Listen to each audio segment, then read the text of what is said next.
Coming up today, in a rare meeting of senior officials from the two Koreas, the special envoy of President Park Geun-hye exchanges words with North Korea's ceremonial head of state at a war victory ceremony in Moscow over the weekend.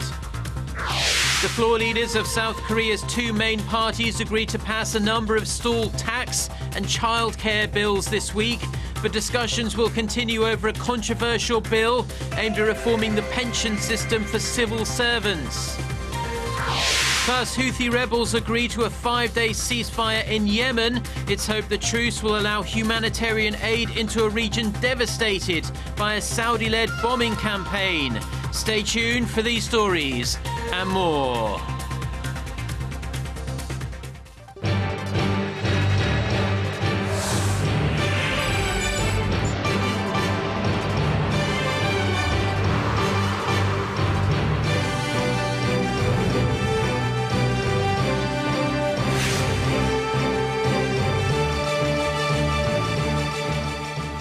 Hello to our viewers around the world. It's 6 a.m. on Monday, May 11th here in Seoul. Thanks as always for joining us. I'm Mark Broome. Our top story this morning, high-ranking officials from the two Koreas had a brief encounter at a ceremony in Russia over the weekend, marking the 70th anniversary of the Soviet Union's victory over Nazi Germany in World War II. Seoul's special presidential envoy, Yoon Sanghyun, met with North Korea's ceremonial head of state, Kim Yongnam, on Saturday, who attended the event on behalf of leader Kim Jong-un, and the two are known to have exchanged words on several occasions. Talking to reporters on Sunday, Yoon said he approached Kim first to start a light conversation before conveying the South Korean government's sincere hope for progress in inter-Korean relations. According to Yoon, the North Korean official said inter-Korean relations will improve if sincerity mounts up, and added that the two Koreas should search for peace and unification by ending their standoff. North Korea appears to be advancing its ballistic missile capabilities. Over the past few days, the regime has test-fired a submarine-launched ballistic missile and 3 anti-ship cruise missiles from waters off its east coast. For a look at what experts have been saying about the threat posed by this new weaponry, our Kim Hyun-bin reports. In recent years, North Korea has proven its intercontinental ballistic missile capabilities through numerous test firings, and experts believe the missiles could even reach the west coast of the United States. On top of that, Pyongyang is coming close to miniaturizing a nuclear warhead that could be mounted on top of a ballistic missile. Now, North Korea has taken the threat to a whole new level by developing ballistic missiles that can be fired from submarines. If that becomes a reality, the communist regime could enter U.S. waters covertly and target key military facilities on the U.S. mainland. Unlike intercontinental ballistic missiles, submarine-launched ballistic missiles are much more difficult to detect.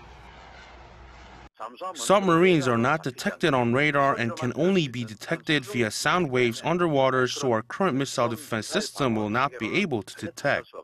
On Saturday, North Korea claimed that it has successfully carried out an underwater test fire of a submarine-launched ballistic missile. If confirmed, it will be the country's first test fire of a ballistic missile from a submarine. Experts believe it's only a matter of time before the North perfects the technology. Later in the day, the South reported Pyongyang had fired 3 anti-ship cruise missiles into the sea off its east coast.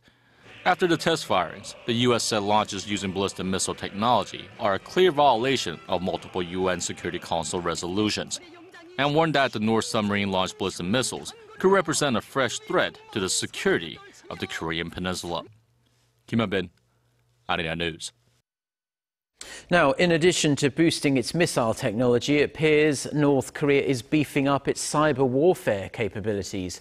A South Korean military official has told local media here that the North has roughly 6,800 hackers, including 1,700 experts and more than 5,000 support staff assigned to hacking and other cyber provocations. That's 900 more than what Seoul's military cyber command reported to the National Assembly last October. The regime is believed to have hacked into South Korea's nuclear power plants late last year, leaking key information. The US government also accused North Korea of hacking Sony Pictures late last year as well over a film it produced that depicts a fictional plot to assassinate Kim Jong-un. To better counter Pyongyang's cyber threats, the South Korean military plans to almost double the size of its counter-cyber warfare team to 1,000. South Korea's rival political parties have agreed to pass several pending bills at the extra parliamentary plenary session set to open this Tuesday. Floor leader of the ruling Saenuri Party, Yoon Sanghyun, and his opposition party counterpart met on Sunday and reached an agreement on dealing with a package of bills awaiting their approval, including a revised income tax bill. This is aimed at allowing taxpayers to receive tax rebates owed to them by the end of this month. They also agreed to pass a local finance bill on childcare funding at Tuesday's session. However, the two parties remain at odds over the long-stalled bill on civil servants' pension reform. They've vowed to continue discussions on the issue during the May extra session, which starts on this Monday. Korea's presidential office of Cheongwa-dae has urged passage of a bill to reform the public employees' pension system during the one-month extraordinary National Assembly session that is set to open this week. Chief Presidential Press Secretary Kim Song-woo says the top office welcomes the extraordinary session, but the pension reform bill should be the top priority. Kim also said the bill should not be linked to efforts to reform the national pension system. Korea's two main rival parties have been wrangling over this public servant pension plan, which is expected to dominate the upcoming session that starts today. Korea's Fair Trade Commission is set to make it mandatory for organizations to make the results of regular safety checks available online. Yonhap News Agency reports that the antitrust regulator will impose fines of up to $90,000 if firms fail to follow the new rules. The requirement will apply to the service sector and facilities management, sports complexes, and the aviation and transportation industry. Korea's public safety policies have come under fire on a number of occasions, most notably following last year's Seoul-ho ferry disaster. Russia held a massive military parade over the weekend to mark the 70th anniversary of the Soviet Union's victory over Nazi Germany in the Second World War. Now, many foreign dignitaries were present, but Western leaders stayed away. Our Shin Se-min tells us why.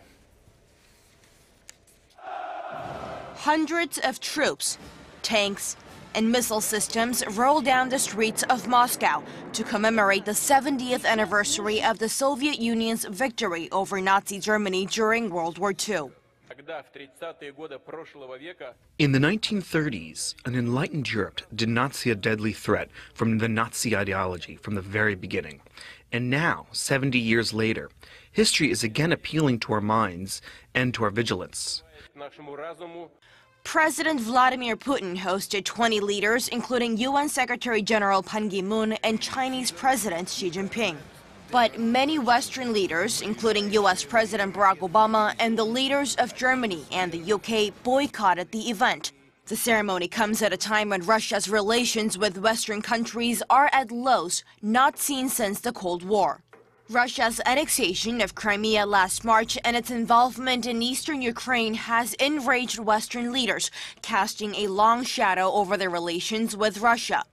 Despite the absence of the Western leaders, Putin hosted a reception in the Kremlin for veterans and foreign leaders. The Victory Day parade marks a day on May 9th in 1945 when Nazi Germany surrendered to the former Soviet Union, bringing an end to the war in Europe. Shin Se-min, Arirang News. Now, there's a faint glimmer of hope the fighting in chaos-ridden Yemen might cool for a while, at least, after the Yemeni army and the Houthi rebel group accepted a temporary truce brokered by Saudi Arabia. Reuters reported that a spokesperson for the Yemeni army said it accepted Riyadh's proposal that all sides lay down their arms for 5 days from Tuesday.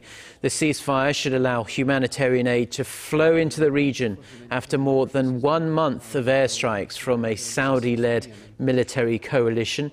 The spokesperson, however, was quick to stress that the army would respond to any break of the ceasefire by Al-Qaeda or those affiliated to them. Pope Francis met one-on-one with Cuban President Raul Castro on Sunday ahead of his planned visit to the Caribbean island nation later this year. The Pope invited Castro to the Vatican as the Cuban leader passed through Rome on his way back from the Victory Day celebrations in Moscow. The details of their discussions were not revealed, but Francis was heard telling Castro that there was a need to work together to fight poverty around the world during a photo call. After their meeting, the Cuban leader was clearly inspired by his time with the Pope, telling reporters that he will go back to church and start praying again. China's central bank has cut its base interest rate for the second time this year as it looks to revitalize the economy's slowing economy. The People's Bank of China lowered its benchmark interest rate by 25 basis points to 5.1% and cut its one-year deposit rate to 2.25%. Now, this is the third interest rate cut in just 6 months. Both reductions will go into effect on Monday. China's economic growth rate is the slowest it has been since the 2008 global financial crisis. And in fact, the world's second largest economy grew 7.4% last year, its weakest growth in nearly 25 years. Now, chances are you're surrounded by semiconductors right now without even knowing it. Anything that's computerized or uses radio waves requires a substance, often silicon, contained in a microchip that conducts electricity in some cases and not others. Well, that is the semiconductor. And with the growth of digital technology, we rely on them more and more and more. But they are not easy or cheap to produce either. Now, Korean researchers have found a way to cut down costs and hopefully speed up the process. Our Park Se-young explains. Combining the elements molybdenum and tellurium gives you this, as yet, unnamed substance. At room temperature, it functions as a semiconductor. When it's heated up, then cooled back to room temperature, its structure changes into a metal. That means this new material can combine two functions required to control energy flow. Previously, scientists would wire electronic circuits onto a silicon wafer, a process that took 6 to 8 weeks. This new combination eliminates the wiring, which means faster and cheaper production lines. The researchers say the new substance, which isn't visible to the naked eye, is hundreds of thousands of times thinner than a human hair. It's also clear, which means it can be used to develop transparent displays and wearable devices. The discovery of this new semiconductor was published earlier this month in the international journal Nature Physics. The team is continuing with further research but plans to commercialize the new material within 5 years. Park Se-young, Arirang News. Now, we're in the middle of May, which means summer is just around the corner here in Korea, and that also means the rush is on to start looking and hopefully feeling our best as well. Our Connie Kim has some tips for us on how we can all eat well, but also slim down in the process. Eating right can help you lose weight and gain energy, but it's often difficult to know where to start. Scottish nutritionist Gillian McKeith, in her best-selling You Are What You Eat cookbook, offers some tips for simple changes readers can make that'll begin to take effect almost immediately. The book, based on her hit BBC show of the same name, features over 200 recipes and includes a list of 7 foods that can help readers lose belly fat. From bottom to top, here you go. Number 7 is chicory, a leafy vegetable usually found in salads. Next is parsley, which is said to have a diuretic effect. And pineapple, said to help with digestion. Fourth on the list is bananas, which balance the sodium in the body and prevent gas from building up in the stomach. Brown rice and mixed grains, both high in fiber, tied for third. At number 2 is ginger, said to help with digestion. Though it may not be something you eat on a daily basis, you can slice it up and add a little honey and hot water for a nice warm cup of ginger tea. Curious about what's first on the list? Warm water, which stokes metabolism and increases food absorption. It also reduces gas and bloating. So ditch the ice water and keep some warm water on hand, and be sure to drink plenty of it. Healthy eating isn't the only ingredient for weight loss and living well. Trainers say regular exercise is essential for both. Connie Kim, Arirang News. Korea will host the next World Taekwondo Championships in 2017. The World Taekwondo Federation says Muju in Jeollabuk-do province has been selected as the next host city for the world's biggest Taekwondo competition. Korea is the country of origin of the Olympic sport and has hosted 7 World Taekwondo Championships since the event's launch in 1973. The competition is expected to bring an economic value of over $18 million to the surrounding area.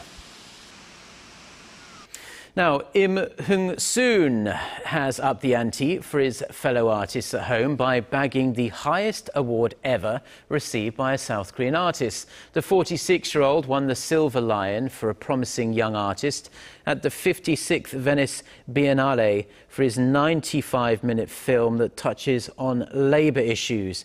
The piece, titled Factory Complex, shows the unreasonable working conditions for women in Korea, Vietnam, Cambodia and other Asian nations. The Golden Lion for Best Artist went to American-born Berlin-based artist Adrian Piper for a conceptual art piece that focuses on personal responsibility.